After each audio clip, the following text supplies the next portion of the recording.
Eu quero agradecer a Deus pelo seu coração, pela sua disponibilidade de você estar conosco aqui nesse aniversário. Nós oramos, jejuamos, buscamos a Deus de madrugada para saber quem estaria conosco hoje aqui, e Deus apontou para você. E que bom, fico muito feliz. Amamos a sua família, temos intercedido, sabemos que você também tem intercedido por nós.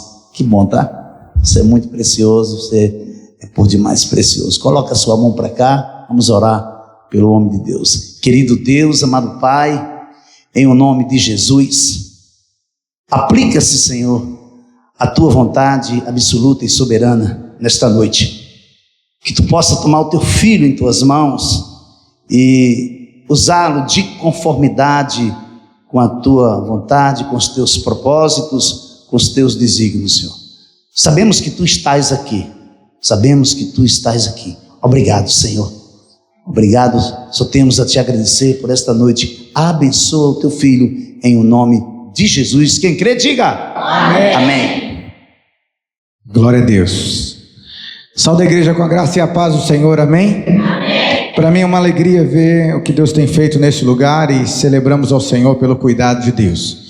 Está comigo aqui também minha esposa, né, pastora Tati, meu filho Joaquim está lá no fundo, o Isaac também, e a Estelinha está repousando ali, né, dormindo. Está comigo também Marcelo Costa. Como é bom ter o irmão Marcelo, irmão Guadalupe, irmão Marcelo Timbó.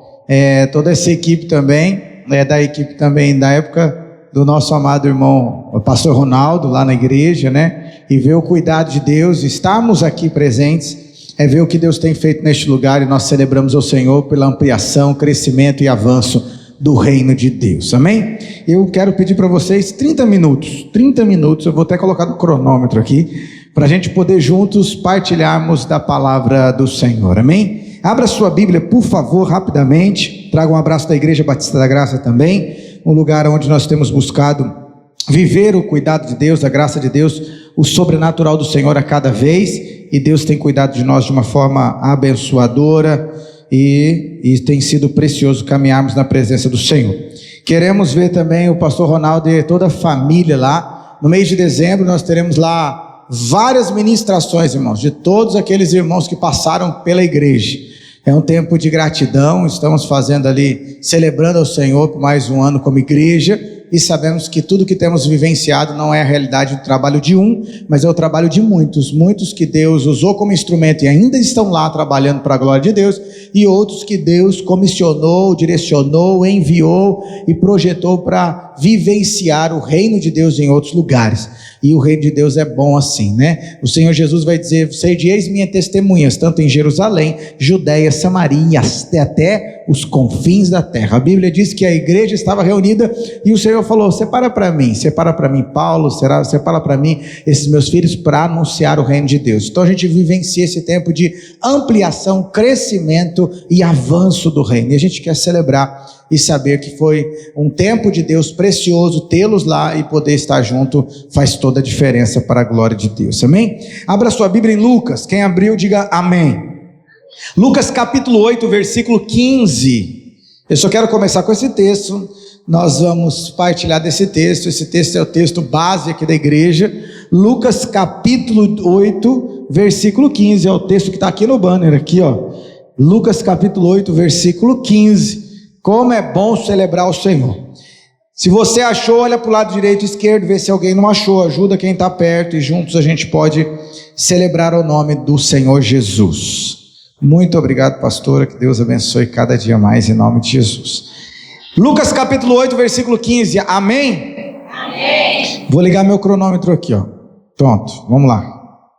Lucas capítulo de número 8, versículo 15 diz: no entanto, as que caíram em boa terra são os que de bom coração e com sinceridade ouvem a palavra, a entesouram e com perseverança fazem o quê? Frutificam.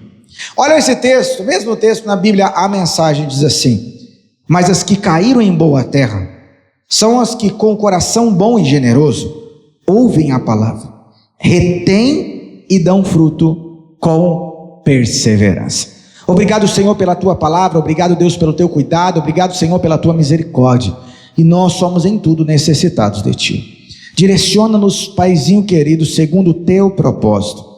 Tira, Pai, todo sono, todo cansaço, toda sobrecarga, que os nossos ouvidos estejam atentos para ouvir a tua voz e o nosso coração esteja sedento da tua palavra hoje e sempre. Amém.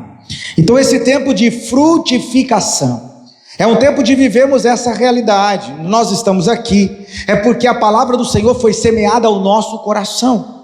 Mas só o semear da palavra de Deus, só ele não funciona. O propósito fala de uma frutificação, fala de uma semente que é plantada e ela precisa crescer, ela precisa florescer e ela precisa frutificar. E o texto vai dizer que essa frutificação acontece por uma palavra tão linda que até fica registrada aqui por causa da perseverança, essa continuidade.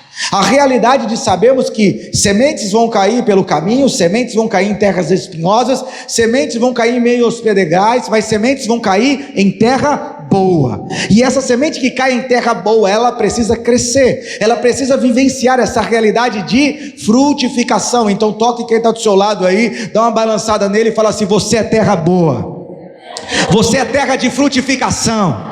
Fala, você é terra boa. Então terra boa com semente boa precisa frutificar. Por isso esse lugar tem sido um tempo, ou tem vivenciado esse tempo de frutificação, porque terra boa com semente boa, que é a palavra de Deus, precisa viver essa realidade de frutificação. E quando olhamos para a palavra de Deus, nós vemos isso na pessoa de quem? Do apóstolo Paulo, nós vemos isso na pessoa do apóstolo Pedro, nós vemos isso na pessoa de Tiago, de tantos outros homens de Deus que entenderam, ouviram a palavra, mas deixaram que isso fosse o que? Germinassem no seu coração e chamados para o propósito, não negaram propósito, foram perseverantes, mesmo em tempo de luta, mesmo em tempos de dificuldades. Celebrar 8 anos fala de uma trajetória de vida, celebrar esse tempo fala de uma história que está sendo construída, às vezes momentos difíceis, às vezes momentos desafiadores, mas muitos momentos aonde podemos celebrar, bendizer e adorar ao Senhor, aonde nós estamos nesse processo. Às vezes nós olhamos para trás e lembramos todos os dias ou muitos momentos desses 8 anos, mas eu pergunto para você, aonde você está dentro desse processo? Será que você tem sido essa terra boa, perseverante, que tem frutificado para a glória de Deus nesse lugar? É dessa disposição que Deus olha para nós e nessa noite Ele pede, Ele chama eu e você para esse entendimento, dizendo: não pare. Cutuca que seu irmão aí, fala assim: não pare. Empurra ele e fala: não pare. Você foi chamado para frutificar. Essa realidade nós precisamos viver. Presta atenção aqui comigo, rapidinho. O apóstolo Paulo, quando ele está falando à igreja da Galácia, a igreja da Galácia não era uma igreja, era uma região com várias igrejas. Então no livro de Gálatas, ele não é específico a uma igreja só, mas várias igrejas que ali estavam, no mínimo 5 a 4 igrejas que ali estiveram, e depois espalhadas para todas as igrejas, chegando até nós. Glória seja dada ao nome de Jesus. E abra sua Bíblia aí em Gálatas capítulo 6. Gálatas capítulo 6, o versículo de números 9, ele nos leva a essa realidade, essa disposição de podermos clamar ao Senhor, nos apossar da palavra de Deus e não parar, sermos perseverantes. Se chegamos até o 8º ano, glória seja dada ao nome de Jesus, mas o Senhor não quer que venhamos parar. O Senhor tem para nós o 9º, o 10º, 11º, e esse avanço para a glória do nome do Senhor, ver essas paredes se expandindo e o reino de Deus sendo proclamado nesse bairro, nessa região, para a glória e louvor do nome de Jesus. Enquanto nós estamos aqui para a glória do Senhor ouvindo a palavra, pessoas estão lá fora carentes da palavra. Enquanto nós estamos aqui nesse tempo de crescimento, de adoração e de louvor, quantos lá fora estão precisando viver essa libertação em Cristo Jesus? Então nós precisamos entender o chamado de Deus e nos posicionar a ser essa igreja frutífera para a glória do Senhor. Olha o que diz o livro de Gálatas, capítulo de número 6, versículo de número 9. Gálatas capítulo 6, versículo de número 9. Você achou? Glória a Deus, diz assim: e não nos cansemos de fazer o bem. Cutuca quem está do seu lado, diga assim: fazer o bem cansa. Presta atenção. E não nos cansemos de fazer, pois no tempo próprio, diga para quem está do seu lado assim: não é no seu tempo, não é na sua hora, é no tempo próprio, colheremos, se não desanimarmos. Olha para quem está do seu lado e fala assim: não pode desanimar, precisa perseverar, continuar. Olha para mim, versículo 10: portanto, enquanto temos oportunidade, façamos o bem a todos, especialmente aos da família da fé. Então, só de olhar para esse texto, nós já sabemos que nós não devemos realizar ou vivenciar a obra de Deus pensando que ela nunca será cansativa. Terá momentos que estaremos exaustos. Jesus teve um momento que ele entrou no barco, olhou para os seus discípulos e falou assim: vamos para outra margem. A Bíblia diz que ele deitou porque estava cansado.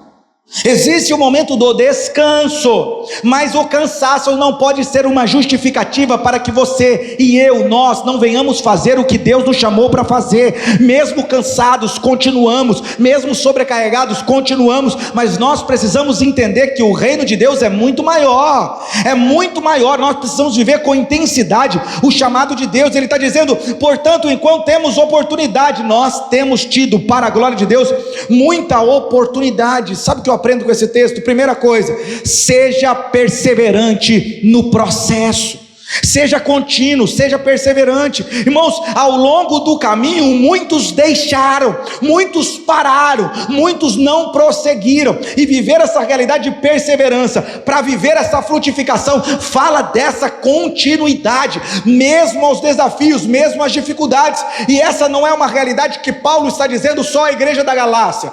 Paulo está dizendo isso porque todo o contexto bíblico, nós vemos que pessoas começaram muito bem, mas pararam. Se você vai para Gênesis capítulo 12, nós temos um texto de frutificação, de anúncio do reino abençoador, que o Senhor Deus vai chamar o que? Abraão: sai da casa do teu pai e vai para uma terra que eu te mostrarei. Olha que lindo isso. Deus chama, Deus capacita, Deus abençoa.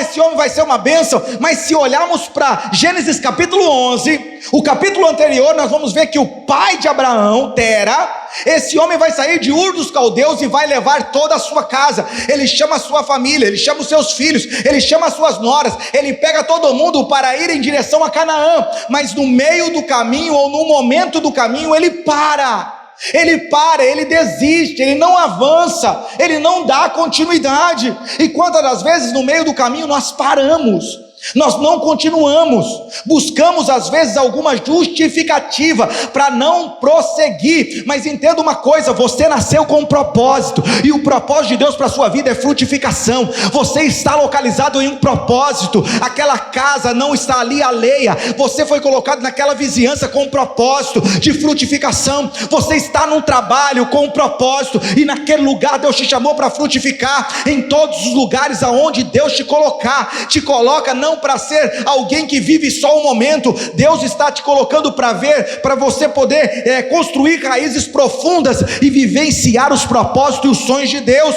Não foi assim com Tera, ele deixou pelo meio do caminho. Não foi assim com Judas, ficou pelo meio do caminho. Esse homem que não estava satisfeito com o próprio Jesus. Hoje nós temos gente que vive de uma igreja na outra e não fala assim: mas eu não estou satisfeito aqui, eu não estou muito alegre, eu não estou. Não, irmãos, presta atenção. Tem pessoas que vivem uma realidade de insatisfação crônica. E Judas não estava satisfeito com Jesus, Judas não estava satisfeito com o pastoreio de Jesus, Judas não estava satisfeito vendo Jesus fazer milagres e o sobrenatural acontecendo. E esse homem decidiu não estar com Jesus, quando Jesus nunca decidiu se apartar dele. Quantas pessoas vivem uma realidade olhando para a sua própria vida e pensando só no seu querer, na sua vontade, nos seus desejos. Olha para o rei Saul, esse homem abençoado que perdeu a oportunidade de ver a sua descendência ter continuidade. Por quê? Porque não esperou o tempo de Deus. Quando o profeta Samuel chega para ele e fala para ele: espera, 7 dias, e eu estarei com você, e levantaremos juntos a adoração ao Senhor, e Deus te dará a vitória. Mas quando ele vê os inimigos chegando, quando ele vê o povo ali com medo, esse homem não espera o tempo de Deus, esse homem quer fazer as coisas apressadamente, e quando ele faz tudo apressadamente, ele vai ouvir algo muito triste, vai dizer que da sua casa não terá mais a descendência real. Deus estava tirando da descendência dele, por quê? Porque ele decidiu caminhar por um caminho de desobediência a Deus. Nós fomos chamados a uma realidade de total obediência. Irmãos, presta atenção nos princípios proféticos da Bíblia. Nós vamos ter Elias, que homem abençoador, e quando ele sai de cena, Deus trabalhou para que ele deixasse um discípulo. Quem foi o discípulo? Eliseu. Pensa num homem abençoado de Deus. Quando ele ouve de Elias: o que você quer? Eu quero a unção dobrada. Esse homem não se aparta, esse homem está junto, esse homem não negocia, ele deixou tudo, ele caminhava naquela realidade. Agora Eliseu se torna profeta em Israel, e vai ser um homem que vai marcar a sua geração. Esse homem vai trazer para perto de si outro discípulo chamado Geazi. Geazi podia ser um grande profeta da Bíblia, podia ser um grande homem de Deus, mas ele deseja, ou ele anseia, no meio do caminho, deixar de lado os princípios de depender de Deus, para viver uma realidade de mentira, de negociação, essa realidade que não gera transformação, mas gera o que? Degradação, acaba, elimina. Por quê, irmãos? Porque o pai da mentira é quem? Satanás. Quando nós olhamos para Geazi, que negocia, que vai atrás do que não era dele, que age com mentira, o que ele faz isso, irmãos? Ele olha para toda aquela conjuntura do milagre que aconteceu ali naquele lugar, quando Naamã vivencia aquele milagre poderoso e oferece tantas coisas para Eliseu, e Eliseu diz: não quero nada, e ele volta para sua casa. E Geazi presta atenção e vê que Eliseu se está meio assim, atordoado com algumas coisas lá. Ele sai da casa, ele vai até Naamã, ele pede o que o profeta não pediu, ele diz que chegou pessoas que não chegaram, mas tudo para o seu bel prazer. Mas quando ele retorna para Eliseu, Eliseu falou: onde você estava? Não fui a lugar nenhum. Quando você foi lá, o meu espírito foi com você, e a partir de hoje a lepra de Naamã nunca se apartará da sua família. Aquele homem não levou uma lepra para o seu corpo, aquele homem levou uma frutificação totalmente terrível para toda a sua descendência, porque decidiu brincar com Deus. A realidade de frutificação fala de dependência de Deus, fala que terá momentos onde estaremos cansados, sobrecarregados, mas precisamos compreender o propósito, a direção, o alvo, para onde nós estamos caminhando, com que propósito, quem tem sido o fundamento da nossa vida, quem tem sido o alicerce. Jesus vai dizer e vai contar a parábola do homem sensato e do homem insensato.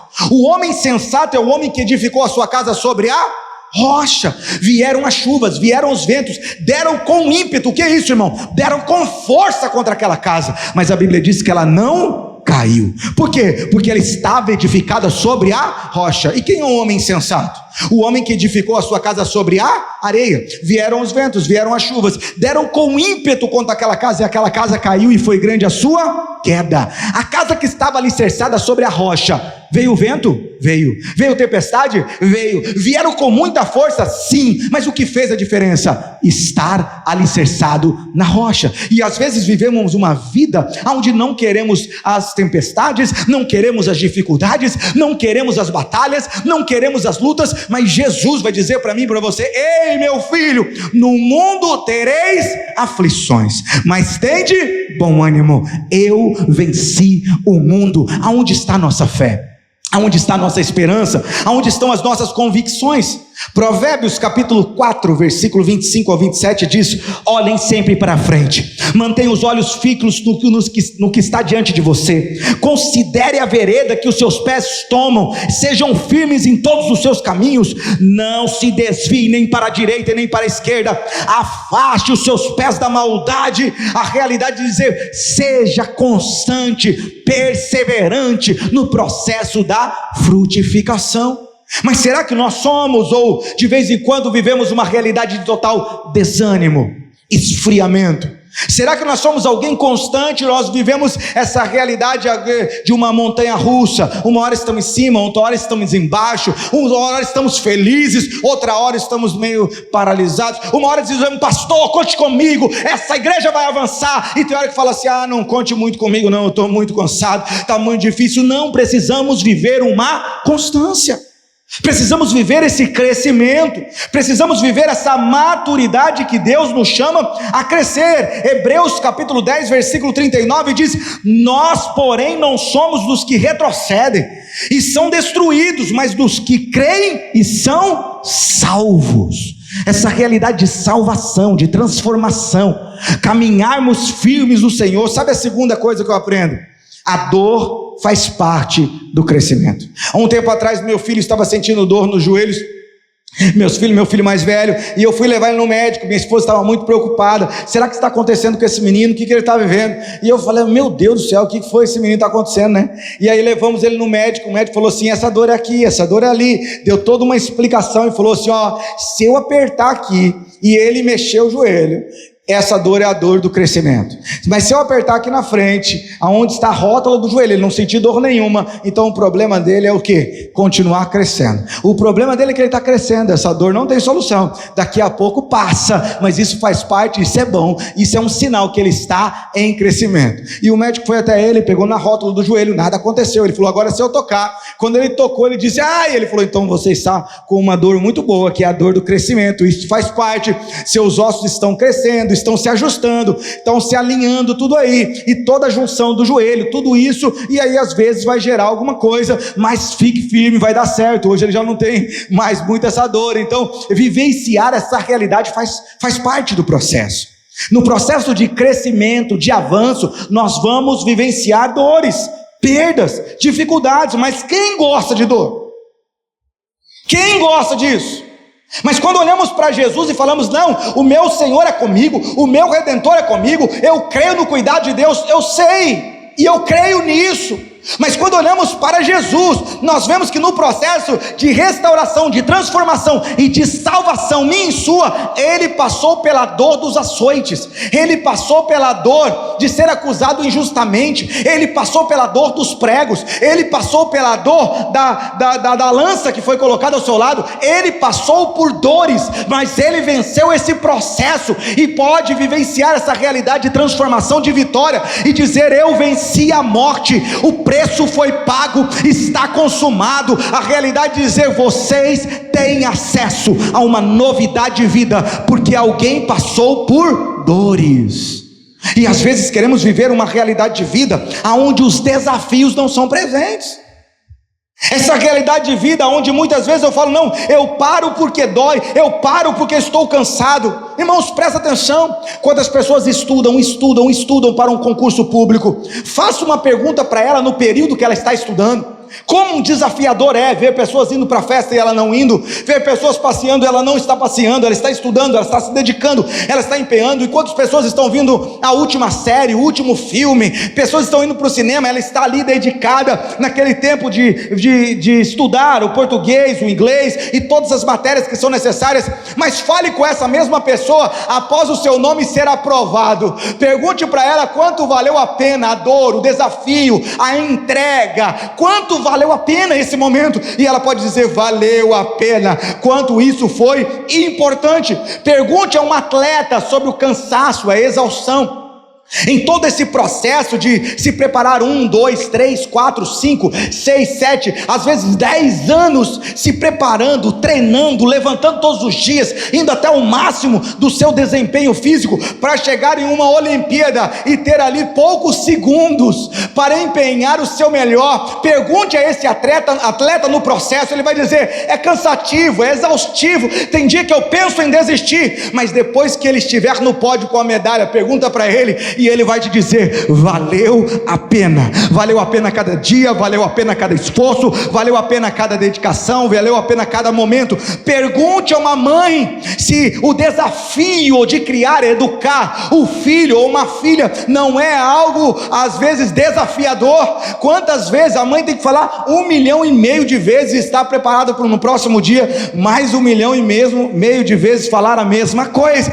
Como é desafiador. Mas pergunte para essa mesma mãe no dia do casamento da sua filha, ou no dia do casamento do seu filho, formando uma família abençoada para a glória de Deus. Pergunte à mesma mãe ou mesmo pai no dia da formatura daquele filho ou daquela filha, para a glória do Senhor, quando ele levantar o canudo. Pergunte para ela: valeu a pena ou não valeu a pena? E ela pode dizer: valeu a pena. Valeu a pena cada noite que não foi dormida, valeu a pena cada dia da minha vida, valeu a pena cada momento. Pergunte a cada um de nós. Nós precisamos estar focados. Será que nós entendemos que o nosso chamado é a frutificação? Será que nós entendemos que o Senhor tem nos moldado, nos transformado, nos lapidado, para que possamos ser um canal de bênção para todos que estão ao nosso redor? O apóstolo Tiago, no capítulo 1, versículo 2 ao 4, ele diz assim: meus irmãos, considerem motivo de grande alegria o fato de passarem por diversas provações, pois vocês sabem que a prova da sua fé produz perseverança. A perseverança deve ter ação completa, a fim de que vocês sejam maduros e inteiros, sem que falte a você coisa alguma. Fala desse processo de crescimento, essa realidade de avançar, de sermos maduros para a glória e nome do Senhor. Olhar para o apóstolo Paulo, a carta do apóstolo Paulo de 1 Timóteo, ele escreve nessa possibilidade de ser solto. Ele está preso ainda em uma casa, ele não está preso ali, ele está preso naquela localidade, então há a possibilidade dele sair. Então há um anseio. Quando você lê 1 Timóteo, você vê essa realidade. Muito obrigado, pastora. Você vê 1 Timóteo, Paulo está dizendo assim: eu tenho um desejo de ir até vocês, eu tenho um desejo de estar com vocês, eu tenho um desejo de a gente vivenciar isso juntos. Aí você vai para a segunda carta pastoral que ele escreve, que é Tito, não é 2 Timóteo. Paulo escreve 1 Timóteo, depois ele escreve Tito, e nessa realidade de Tito ele também tem essa expectativa: eu quero estar com vocês, eu quero ir com vocês, eu quero estar presente. E aí Paulo vai escrever a segunda carta de Timóteo. Agora ele está condenado, agora ele não pode mais sair, agora ele sabe que será decapitado, ele vai perder a sua cabeça.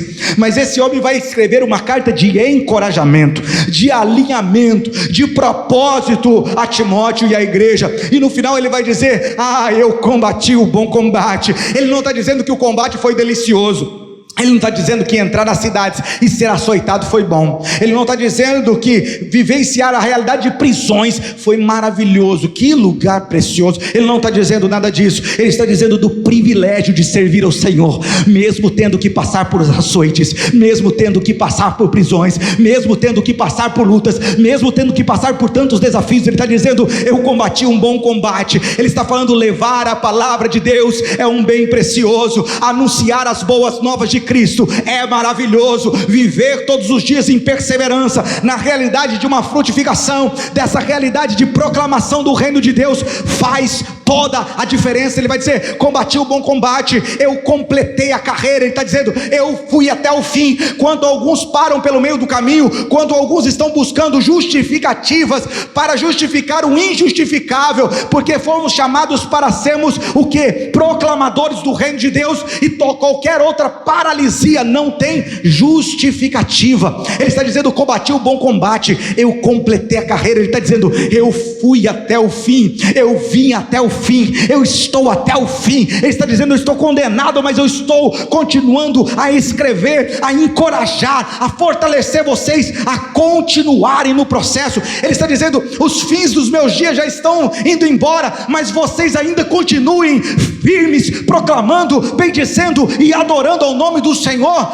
E ele vai dizer: eu combati o bom combate, eu completei a carreira e eu guardei a fé. Ele está dizendo que eu só completei a carreira, eu só vivenciei o bom combate, porque a minha fé está fortalecida no Senhor. A minha fé não se abalou diante das prisões, a minha fé não se estremeceu diante das dificuldades. Olha, irmãos, para o livro mais triste da Bíblia, Eclesiastes, o livro mais complicado, os teólogos dizem que é o livro mais mal-humorado da Bíblia. É onde ele vai dizer que tudo é vaidade, ele vai falar mal de um monte de coisa, ele vai dizer que tudo isso É só do coração. Eclesiastes, como é escrito Eclesiastes, irmãos? Por Salomão. Salomão era o quê? Rei. É no momento que ele está mais rico da história, é o momento que ele está no trono. O ambiente dele é o quê? Fartura. O ambiente dele é o quê? Riqueza. O ambiente dele é o quê? Prosperidade. Ele está dentro de um palácio e ele escreve o livro mais mal-humorado da Bíblia. Mas olha para o livro mais feliz da Bíblia, é Filipenses. Paulo está numa prisão, Paulo está cercado ali de soldados ao seu redor, Paulo não podia sair, e ele vai dizer: eu me alegro com vocês, alegrai-vos no Senhor, e outra vez eu digo: alegrai-vos no Senhor, alegrai-vos nele. A realidade de estar alegre no Senhor, de conhecer o chamado de Deus, a direção de Deus, para a glória do Senhor. Empurra quem está do seu lado e diga assim: acorda, não seja um auto-sabotador. Quantas pessoas estão sabotando a si mesmo? Quantas pessoas estão vivendo uma realidade de murmuração, de desânimo, de frustração? Estão vivendo uma realidade onde as suas expectativas não são frustradas. Sabe por quê? Porque as suas expectativas estão em pessoas. As nossas expectativas precisam estar em Deus. A nossa expectativa precisa estar em Deus. A nossa vida precisa estar em Deus. Os nossos olhos precisam estar em Cristo. É essa a realidade que traz transformação. Os homens são falhos, os homens vão errar, vão falhar, isso faz parte da realidade do ser humano. Por isso somos necessitados da misericórdia, da graça de Deus sobre nós. Mas o nosso Deus não muda, o nosso Deus, ele nunca falha. O nosso Deus sempre nos levará a uma realidade de libertação, de transformação e novidade de vida. Será que nós temos essa convicção, essa direção, esse cuidado e esse entendimento do poder grandioso do nosso Deus?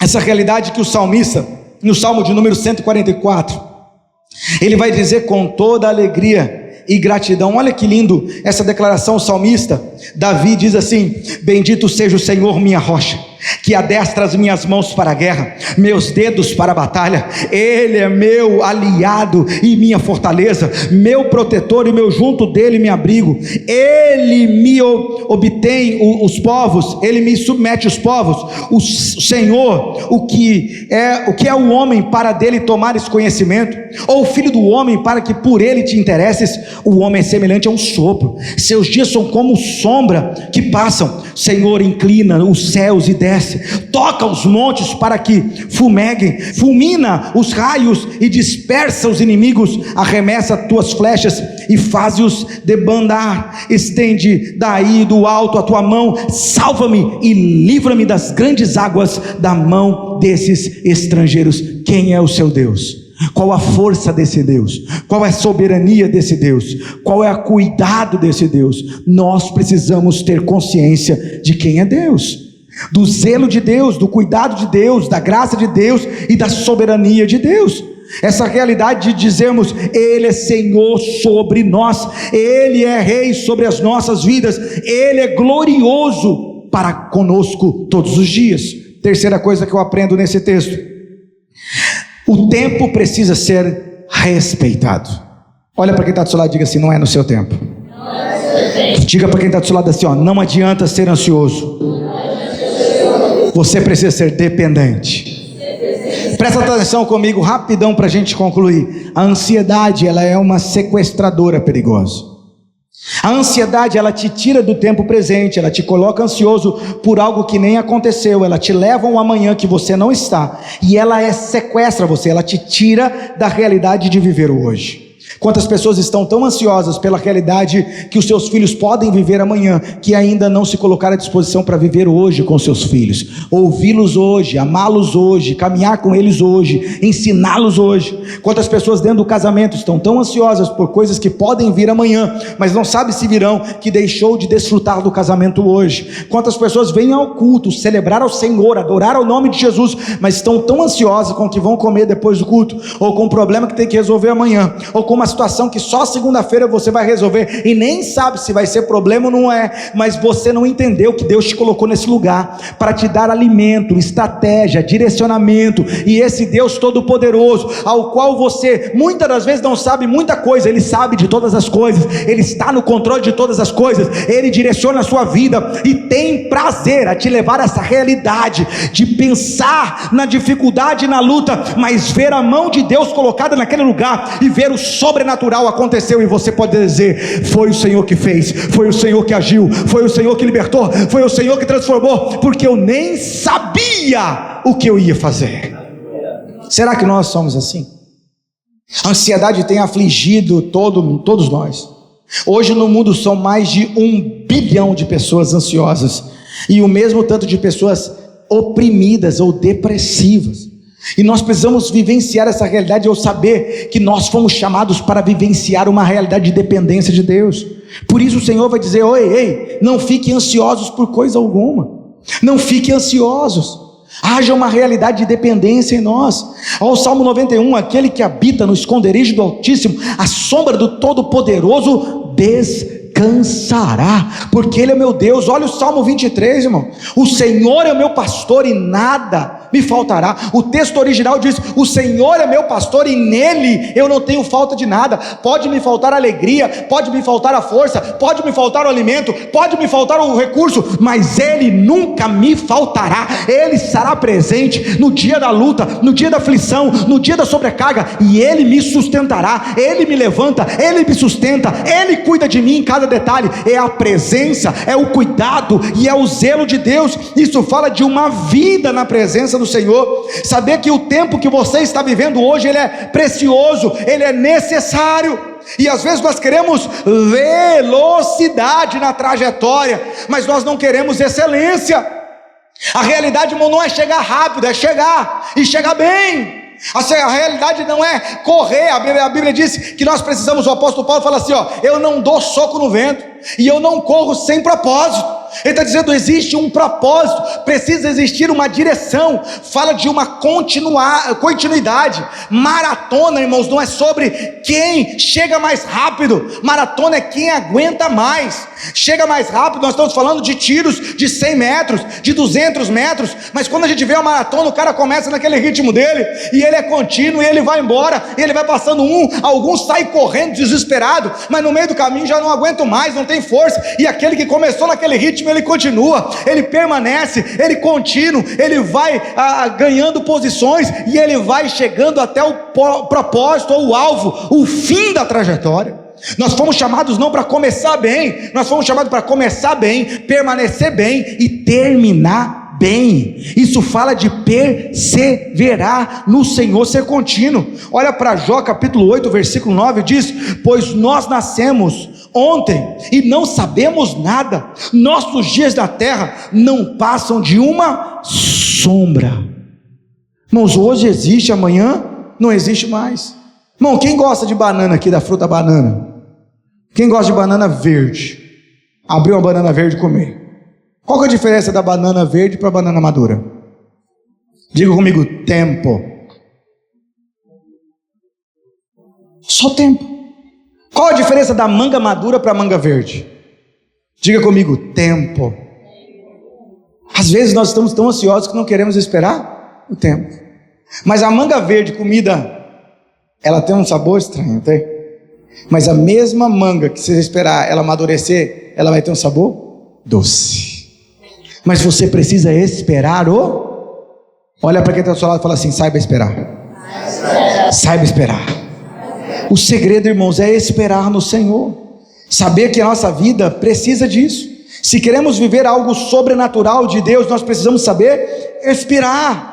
Tiago capítulo 5 versículo 7 a 11 diz, portanto, irmãos, sejam pacientes até a vinda do Senhor. Vejam como o agricultor aguarda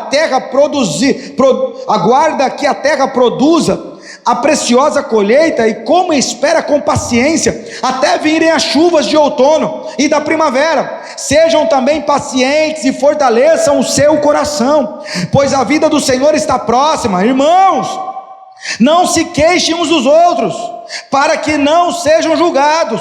O juiz já está à porta. Irmãos, tenham os profetas que falaram em nome do Senhor como exemplo de paciência diante do sofrimento. Como vocês sabem, nós consideramos felizes aqueles que mostraram perseverança. Vocês ouviram falar sobre a perseverança de Jó e viram o fim que o Senhor lhe proporcionou. O Senhor é cheio de compaixão e cheio de misericórdia. Nós precisamos esperar essa realidade de dependência de Deus. Tem uma canção que eu gosto muito que ela fala assim: eu vou descansar, pois já entreguei meu amanhã nas mãos de Deus. A última palavra vem de Deus, a última resposta vem de Deus. De Deus eu vou descansar, pois já entreguei meu amanhã nas mãos de Deus. A última resposta vem de Deus, a última palavra vem de Deus. De Deus. Será que nós estamos descansados no Senhor?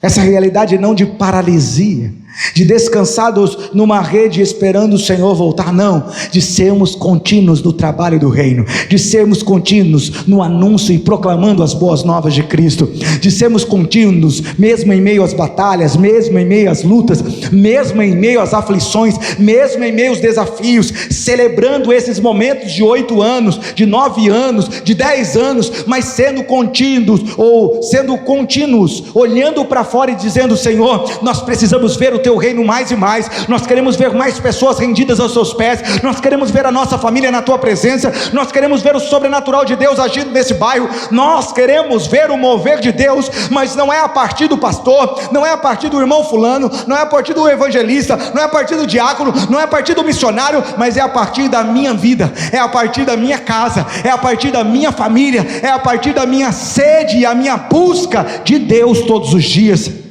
É a partir do anúncio do reino de Deus, é a partir do anseio dessa frutificação, não só como igreja, mas como integrante do corpo de Cristo. Eu quero viver essa frutificação, eu quero viver essa realidade de transformação, eu quero ver vidas transformadas pelo poder do Espírito, eu quero falar para todos os cantos, e eu quero anunciar as boas novas do Senhor e proclamar o reino de Deus, hoje e para todo sempre. Amém. Meu tempo acabou, fique de pé. Feche seus olhos. O texto diz: se não desanimarmos. Não dê espaço para o desânimo. Ele quer te impedir de desfrutar de uma grande colheita. Não dê espaço para o desânimo. A grande colheita vem para aqueles que perseveram até o fim. Vem para aqueles que vão até o fim no processo. Filipenses capítulo 3, versículo 13 e 14, Paulo vai dizer: irmãos, não penso que eu mesmo já tenha alcançado, mas uma coisa eu faço, esquecendo-me das coisas que ficaram para trás e avançando para as que estão diante, prossigo para o alvo, o fim de ganhar o prêmio da chamada celestial de Deus em Cristo Jesus. Paizinho, nós te agradecemos por essa noite tão maravilhosa, onde podemos bendizer e engrandecer o teu nome, reconhecendo, Senhor, a tua soberania, reconhecendo, ó Pai, que se podemos como igreja chegar até aqui aos 8 anos, é porque o Senhor nos trouxe até aqui. Como Moisés vai dizer lá naquele monte, dizendo: o Senhor é a nossa bandeira. Como a tua palavra vai dizer: Ebenezer, até aqui nos ajudou o Senhor. Chegamos até esse tempo, Deus, porque o Senhor nos trouxe até aqui. Mas chegamos a esse tempo, Deus, com um anseio no nosso coração, um desejo na nossa alma, de sermos cada vez mais frutíferos para o louvor da tua glória. Paizinho, nos livra, Pai, de toda pressa. Nos livra, Pai, em nome de Jesus, ó Pai, de toda ansiedade. Nos livre, ó Pai, em nome de Jesus, ó Pai, de toda realidade de desânimo. Pai, que muitas das vezes quer, ó Pai, em nome de Jesus, ó Pai, atingir o coração dos teus filhos. Nós repreendemos pelo poder do nome de Jesus, Deus, que haja um novo ânimo, uma realidade, ó Pai, em nome de Jesus, ó Pai, de alegria, de graça, de contentamento, de celebração, de desejo, ó Pai, de anunciar o teu reino, as tuas grandezas e proclamar ao Senhor em todo o tempo. Que haja em nós o desejo, Deus, de ver vidas transformadas e restauradas pelo poder do teu Santo Espírito. Que haja em nós, ó Pai, o desejo, Pai, em nome de Jesus, de ver toda a nossa casa na tua presença, e haja esse empenho de entendermos que nós somos parte do corpo de Cristo, e nesse lugar que se reúne uma parte do corpo de Cristo, e o Senhor colocou essa igreja nessa localidade com o propósito, ó Pai, de ver esse bairro impactado pelo poder de Deus, e que nós possamos ser um canal da tua bênção, ó Pai, que nós possamos, ó Pai, alicerçados do Senhor, vencermos a ansiedade, vencermos, ó Pai, a precipitação, vencemos, ó Pai, em nome de Jesus, o desânimo, e nos posicionarmos a sermos ativos no teu reino, para vivermos essa realidade, ó Pai, de crescimento, de avanço, de frutificação, para o louvor da tua glória, para a exaltação do teu santo nome. Nos mostra, Senhor, abre os nossos olhos, abre o nosso coração, queima, Pai, em nome de Jesus, ó Pai, com essa chama, Deus, da proclamação do teu reino. Dá-nos nós esse desejo cada vez maior, de poder, ó Pai, falar do teu amor, da tua grandeza, da tua soberania, para que possamos proclamar aonde estivermos, ó Pai, o teu reino, Deus, e vemos vidas transformadas pelo poder do teu Santo Espírito, para o louvor da tua glória. Nós te agradecemos, Senhor, por cada um desses 8 anos, te glorificamos, Deus, pelo teu infinito amor e graça, te agradecemos, Deus, porque o Senhor nos sustentou até aqui, te agradecemos, Deus, porque o Senhor tem cuidado da vida do teu filho, ó Pai, do pastor Ronaldo, da sua casa, da sua família. Pai, vai de encontro ao teu filho, vai de encontro a cada irmão, a cada irmã, a cada família dessa igreja. Tu conheces a cada coração, tu sabes a cada realidade de cada vida. Nós colocamos cada um diante da tua presença, Pai, em nome de Jesus. Vai de encontro a cada lar, cada um apresenta diante de ti uma necessidade, uma dificuldade, uma luta, uma batalha, ó Pai, uma situação. O Senhor é poderoso para mudar qualquer tipo de realidade. Tu és poderoso, ó Pai, em nome de Jesus, para trazer, ó Pai, força àqueles que estão sem força, para trazer um novo ânimo para aqueles que estão sem vigor, para trazer, ó Pai, em nome de Jesus, ó Pai, essa realidade, ó Pai, de novidade de vida, restaurando, Deus, esse genuíno amor, o amor por almas, o amor por vidas, o amor pela tua presença, essa realidade de frutificação. Fala pela disposição, ó Pai, de nos lançarmos, Deus, nessa realidade de proclamar, de sermos semeadores. A tua palavra diz: o semeador saiu a semear. Há uma característica, se nós queremos viver uma grande colheita, uma grande frutificação, fala de uma atitude de semeadura, fala de uma atitude de plantar a semente, fala de uma atitude de anunciar o teu reino, fala de uma atitude de entendermos que o Senhor nos deu um privilégio, e o privilégio é plantar a boa, preciosa e maravilhosa semente, é a tua palavra. Nós te adoramos, nós te bendizemos, nós te exaltamos. Tu és glorioso, santo, maravilhoso. Tu és, ó Pai, o Deus todo-poderoso. Se nós estamos aqui é porque fomos resgatados do império das trevas, e o Senhor nos trouxe ao reino do seu amor, e nós te agradecemos, nós te exaltamos, nós te bendizemos. Mas o Senhor não nos trouxe uma realidade de novidade de vida só para esperar a tua volta. O Senhor nos trouxe para sermos proclamadores do teu reino. Nós te adoramos, nós te bendizemos, nós te exaltamos hoje e sempre. Ao Senhor a glória, ao Senhor a honra, ao Senhor os louvores. E você que pode, levante a sua mão bem alto e aplauda o Senhor em nome de Jesus.